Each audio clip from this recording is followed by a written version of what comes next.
Hey everybody, it is Mel Salaver here, your registered dietitian with the Show Up Fitness internship. Today in class, we talked about hunger hormones. We talked about how to support our clients when they comment on their bodies. And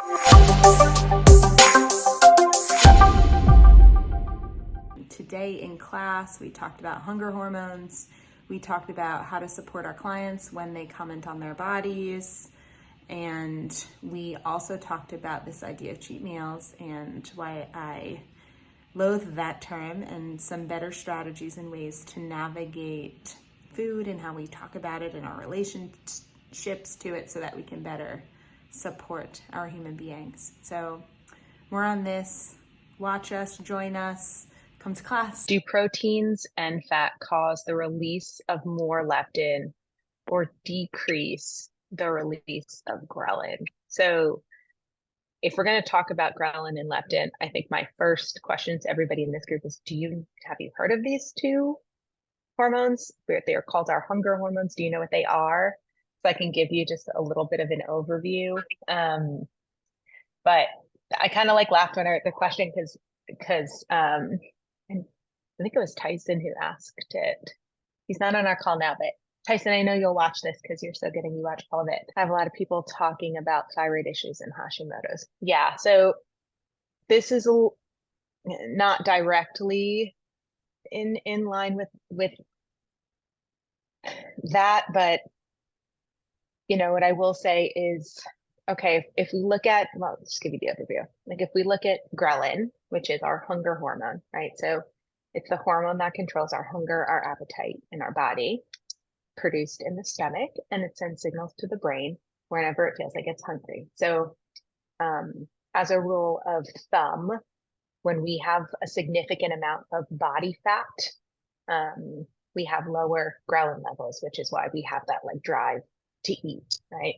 While underweight individuals or people who have lower body fat percentages have higher ghrelin levels, so they don't have as much of a drive to eat. If we look at leptin, now the opposite of our hunger hormone, leptin controls our satiety. That is produced in our fat cells, and it tells our brain that we have enough energy in the form of adipose tissue or fat tissue to survive. So that's the thing that would stop us from eating.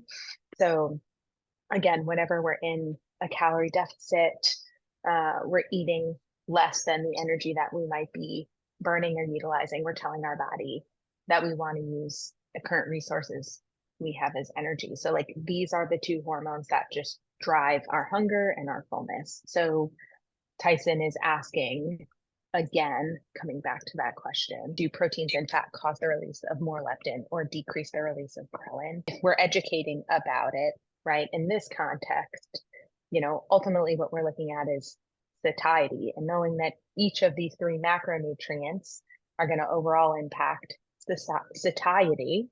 Your meals are going to impact what allows for you to feel better after eating a meal or physically satisfied. But then there's also an element of satiety or satisfaction that comes from the meal itself, right? So taste, texture, crunchiness, and each of us have a different preference for what that might be.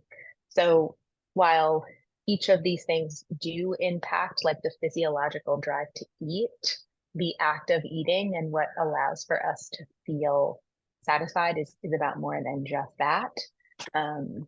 So yeah, I don't know if Chris, you have more even context into that, but the more important question would be what is this whole meal composed of, and what is this person's what is the state of their body or their hunger just going into that? I think that's multiple great drivers.